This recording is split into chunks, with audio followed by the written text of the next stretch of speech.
Aku beritakan pada kalian dan aku tegaskan. Jika kalian benar zikirnya kepada Allah. Meminta bantuan. Dengan kalian zikir. Minta bantuan kepada Allah itu dengan zikir. Atau musahabah. Mendekat kepada Allah. Dengan mendekat kepada Allah lewat zikir. Tatmainnul qulub. Maka dampaknya akan menenangkan kepada jiwa. Kepada hati. Makanya orang-orang yang sering berzikir dan bagus zikirnya. Karena dekat dengan Allah. Hatinya tenang, Pak. Bu. Nah, karena itu semua amalan zikir membuat kita tenang. Saya tuh nggak bosan mengatakan, kalau Anda sedang gelisah, cari amalan zikir dan dengan itu otomatis kita tenang. Tenang itu penting. Dan tenang itu setengah dari solusi. Ibu yang tenang, mudah memberikan kemudian arahan kepada anak-anak. Suami yang tenang, mudah kemudian membimbing keluarga. Pemimpin yang tenang di perusahaannya, mudah mengatur kemudian arus perusahaannya, pekerjaan dan sebagainya. Guru yang tenang, mudah memunculkan inovasi dan ide-ide yang baik kemudian. Tenang. Itu penting. Jelas? Nah, orang yang sering zikir itu tenang. Baca Quran. Makanya kalau sedang ada kegelisahan, kita cari ketenangan. Ketenangan terbaik itu zikir. Makanya orang yang tenang itu cenderung sehat, Bu, Pak. Gak banyak penyakit. Artinya kalau selama ini Anda sering gelisah, zikirnya belum maksimal. Ya, uang belanja belum muncul juga, udah akhir bulan, gelisah gitu. Mana zikirnya? Baru macet sedikit, udah gelisah. Ya, baru gelap dikit, mendung, udah gelisah. Ya Allah panas sekali, kapan hujannya? Kasih hujan, ya Allah, hujannya gede banget. Maunya apa?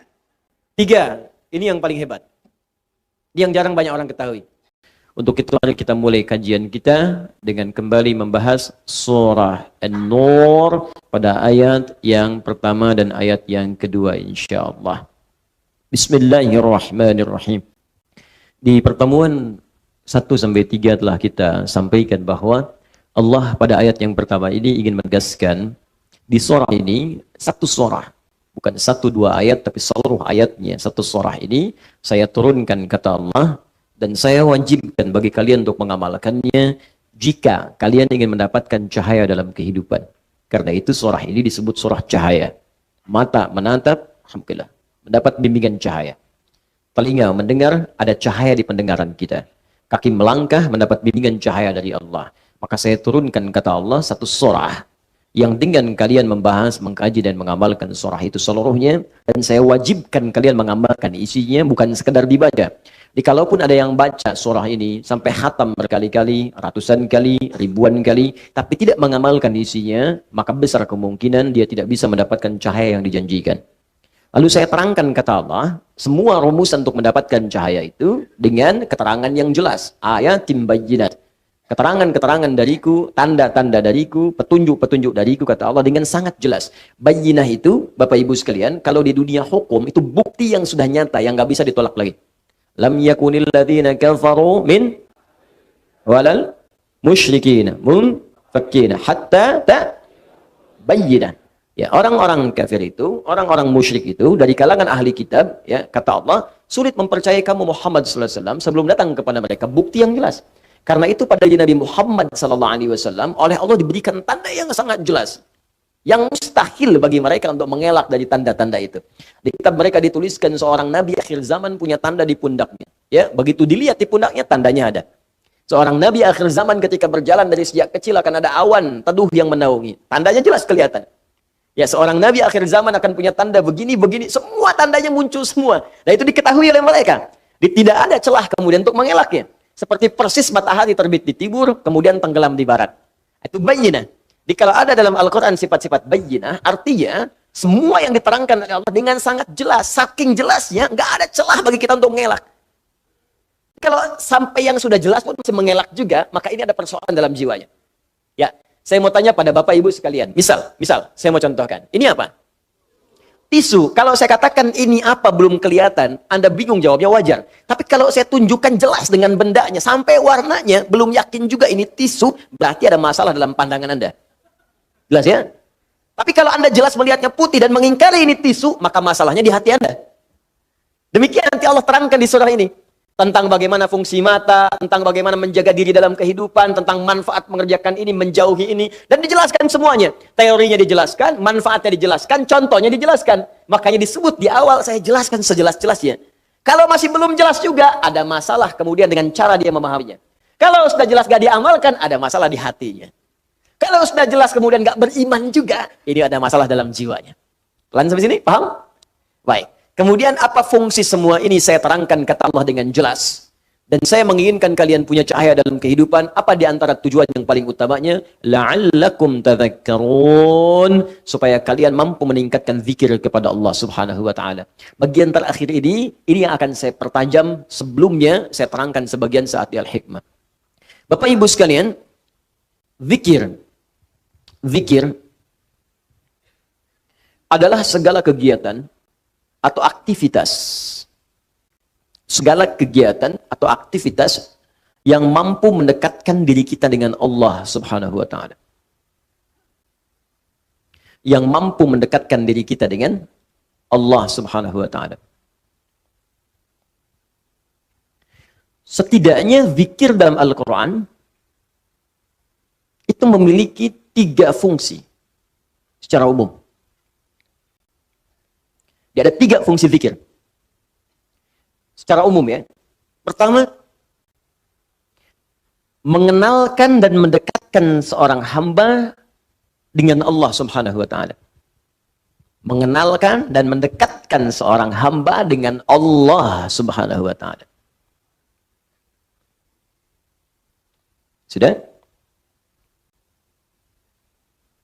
Jadi, bagi yang belum mengenal Allah, belum beriman, maka dengan dia mengenal zikir, mendengar misalnya, atau melihat, atau memikirkan hal yang terkait dengan zikir, maka dia berpotensi akan mengenal Allah subhanahu wa ta'ala. Dengan mengenal itu, boleh jadi kemudian semakin dekat dia untuk mendapatkan hidayah.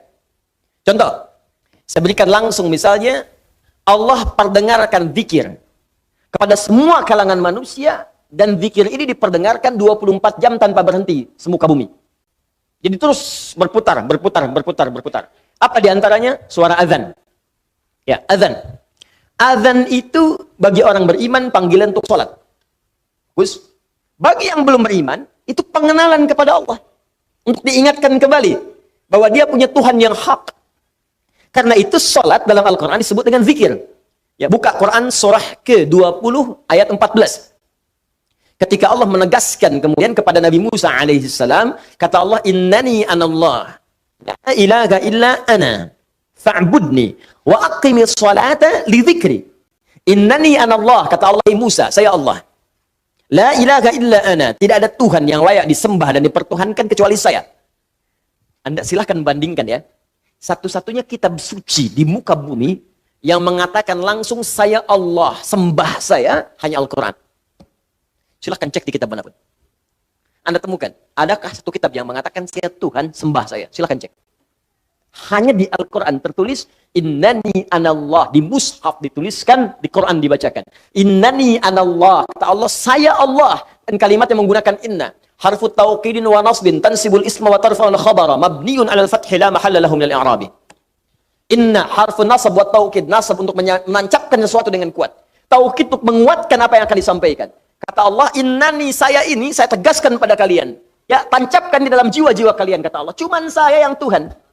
Innani anallah, saya Allah. Quran surah ke-20 ayat 14. La ilaha illa ana, gak ada Tuhan kecuali saya. Fa'budni, sembah saya. Tunjukkan pada saya, di kitab mana ada keterangan saya Tuhan, sembah saya, kecuali di Al-Quran. Kenapa? Karena fitrah manusia, itu tidak mungkin bisa mengatakan saya Tuhan. Jadi kalau ada kitab, kemudian isinya tidak ada mengatakan saya Tuhan, ini menunjukkan kitab itu bukan berfirman dan bersumber dari Allah subhanahu wa ta'ala. Karena hanya Allah yang mampu mengatakan saya Tuhan. Makanya satu-satu manusia yang pernah mengaku Tuhan, kemudian menyadari dan fitrahnya menolak. Kan satu-satunya Fir'aun tuh. Direkamkan dalam Al-Quran, ana rabbukumul a'la, saya Tuhan kalian yang paling gede. Ya, lalu ketika dia akan tenggelam, bukan ralat-ralat ya Allah. Ya, alana hasasul haq. Di surat Yusuf muncul nih, muncul kebenaran. Ya, ketika kemudian perempuan menggoda, muncul kebenaran. Sama juga Fir'aun ketika mau tenggelam, alahan, sekarang nyadar kamu bukan Tuhan. Tuh. Di fitrah manusia itu nggak bisa mengaku Tuhan. Kalau mengaku yang setara-setara itu ada nilai kemanusiaannya, mungkin Nabi, ada, banyak. Ngaku Nabi ada, karena sebagian sifat kenabian itu, sifat-sifat manusia, sifat kemanusiaan, fitrah. Makanya manusia ada di antara mereka, mengaku Nabi, ada. Ya, kan banyak tuh. Sekarang pun ada Nabi baru lagi tuh. Allahu Akbar, tiap bulan tuh. Tiap bulan ada aja yang baru-baru. Ya, Anda bayangkan. Tapi mengaku Tuhan, nggak ada. Karena itu cuma di Al-Quran langsung yang menyebutkan. Ini menunjukkan Quran benar firman Allah. Kata Allah, saya Tuhan, gak ada Tuhan selain saya, sembah saya. Bagaimana menyembahmu ya Allah? Fa'budni wa aqimis salat. Tunaikan salat lidzikri, supaya engkau bisa kenal denganku, zikir. Supaya engkau bisa dekat denganku. Karena itu panggilan untuk salat, panggilan yang mengenalkan Allah. Silahkan cek 5 kali dalam sehari, dibagi dalam setiap waktu. Kalimat panggilan salat dibuka dengan kalimat apa? Allahu Akbar, Allahu Akbar. Allah. Di bagi yang belum pernah dengar Allah selama hidupnya, walaupun dia belum beriman, diperdengarkan. Allah, Allah, Allah. Setidaknya akan bertanya. Anak kecil yang hidup di lingkungan orang-orang yang belum beriman akan bertanya. Allah, apa itu Allah? Siapa itu Allah? Pagi baru bangun tidur diperdengarkan. Ya, bahkan yang belum bangun bisa diperdengarkan. Allahu Akbar, Allahu Akbar. Siang kedengaran lagi. Sore kedengaran lagi. Maghrib kedengaran. Mau tidur diperdengarkan lagi. Dari bangun tidur sampai tidur lagi diperdengarkan. Dan saya sering katakan, cuman lafaz adzan yang dikumandangkan di bumi yang tidak pernah berhenti. Karena itu jadwal sholat ketika disusun itu Anda terlihat ada perbedaan kan? Tanah Kusir dengan Pondok Indah beda mungkin sekian menit. Ini sekian menit, ini sekian menit, sekian menit. Mesir selesai adzan, Libya adzan. Libya selesai, Tunisia adzan. Tunisia selesai, Maroko adzan. Maroko selesai, Aljazair adzan. Nyebrang langsung dari Italia ke Spanyol ke Prancis terus. Di Indonesia pun begitu. Dari Sabang sampai Merauke 24 jam nggak pernah berhenti lafaz adzan. Jadi zikir, manfaat yang pertama, bisa mengenalkan seseorang yang belum kenal Allah dengan Allah. Karena itu tidak sedikit orang mendengar azan, masuk Islam. Diperdengarkan. Anda bayangkan, ada orang dengan mata melihat tayangan. Ya, makanya bikin Bapak Ibu status-status yang baik. Di Facebook, tayangkan aja hadis, ayat, isi dengan dakwah. Boleh jadi apa yang kita tampilkan mungkin dilihat orang, dan kalau bukan dia mendekat kepada Allah, atau dia kemudian menjadi beriman kepada Allah. Yang sudah beriman semakin kuat imannya. Yang belum beriman begitu melihat status Anda, mari berbuat baik dalam kehidupan. Al-Quran surat sekian, ayat sekian. Mari kita berbuat jujur, hadis Nabi SAW. Teman Anda mungkin bukan semuanya muslim. Begitu melihat ajaran Islam yang sesungguhnya, dia melihat, dia mengamati, tiba-tiba besoknya dia beli mushaf, dilihat, dikaji, dan memutuskan mengucapkan asyhadu an la ilaha illallah wa asyhadu anna Muhammadar Rasulullah. Karena status yang Anda tulis di media sosial itu. Maka ketika dia beramal selama hidupnya, Anda mendapatkan bagian dari semua pahala yang dia dapatkan. Cuma satu yang Anda tuliskan.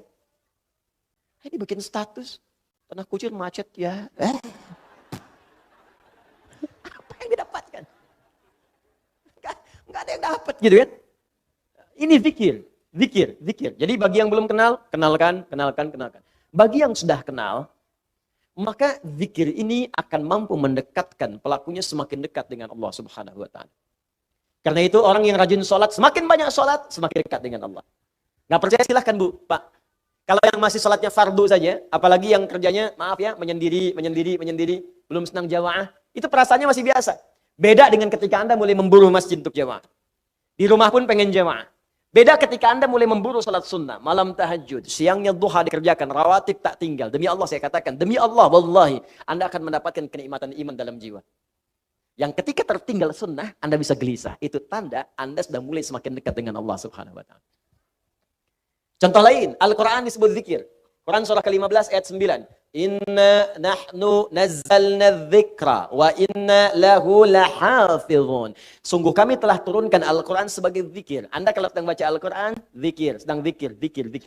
Semakin meningkat levelnya, saya udah nggak mulai mau baca lagi, saya pengennya langsung menghafal. Baca, menghafal. Maka meningkat langsung. Tingkatnya dari yang cuma 1 naik langsung 4. Disebutkan di Quran surah 54 ayat 17, 22, 32, 40. 4 kali disebutkan dengan kalimat yang sama. Walaqad yassarnal Qur'ana lidzikri. Sungguh kami telah mudahkan Al-Quran untuk dihafalkan. Menghafal Al-Quran disebut dengan zikir. Karena itu, orang yang baru baca dengan yang telah menghafal, kedekatan dengan Allahnya beda. Nggak percaya silahkan cek. Anda yang baru baca, besoknya baca lagi, meningkat, baca lagi. Semakin banyak baca, semakin dekat dengan Allah. Yang menghafal lebih daripada itu. Tambah lagi, ngulang lagi, murajaah lagi, bangun tahajud, ulangi lagi. Semakin terasa perbedaannya. Doa, bagian dari zikir.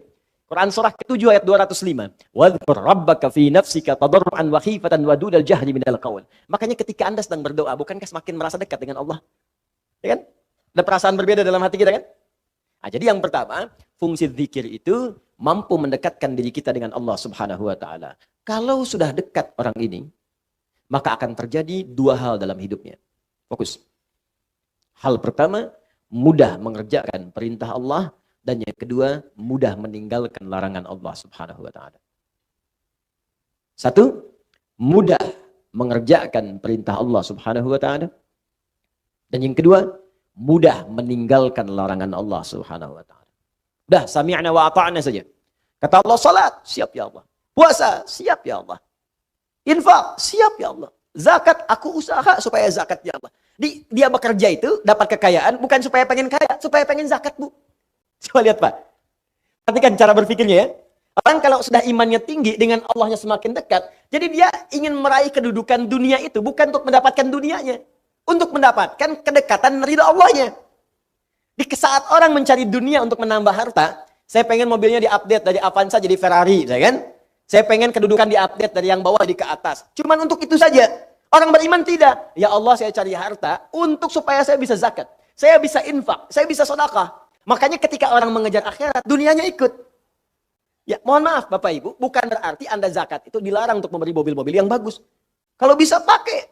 Subuhan pakai Ferrari, duhur Lamborghini gitu kan. Enggak apa-apa, silakan. Enggak ada masalah. Tunjukkan bahwa dengan itu semua terupdate status Anda di hadapan Allah Subhanahu wa taala. Boleh. Beli Ferrari cuma buat dipakai panasin doang. Menjelang subuh, balapan sama taksi dibayar. Ngapain? Cuman dilihat, ya, pesen onder deal, bawa angkut pesawat, datang capek. Ya, udah. Kita kerjakan dengan baik, isi akhirat, dunia ikut. Paham? Jadi ini bagian yang pertama. Makanya update. Orang yang kemudian mudah dekat dengan Allah, kenapa berpikir? Supaya mudah kita menunaikan perintah Allah. Demikian ketika dilarang pun mudah kemudian meninggalkan. Makanya nanti di ayat ini ada ujian. Betul nggak kita mudah mengerjakan ini? Dan mudah meninggalkan yang dilarang? Kata Allah, jangan zina. Siap, saya tinggalkan ya Allah. Jangan mencuri, nggak akan saya kerjakan ya Allah. Jangan gibah, nggak akan saya lakukan ya Allah. Kamu gibah ya? Tidak ya Allah. Tidak akan pernah saya kerjakan. Tidak seperti ibu itu tuh. Kalau tiap hari Allah gibah terus. Gibah itu namanya. Jangan sombong. Tak akan saya lakukan ya Allah. Sami'na wa ata'na. Ya, jadi teman-teman sekalian, dalam dua konteks ini, orang-orang yang dekat dengan Allah Subhanahu wa taala, ya, ketika dia kemudian mendekat kepada Allah, dengar kalimat Allah, bagi yang belum beriman, boleh jadi bisa kemudian memutuskan untuk beriman. Dengan izin Allah kita berdoa, mudah-mudahan yang belum beriman diberikan kekuatan oleh Allah Subhanahu wa taala untuk mengucapkan syahadat.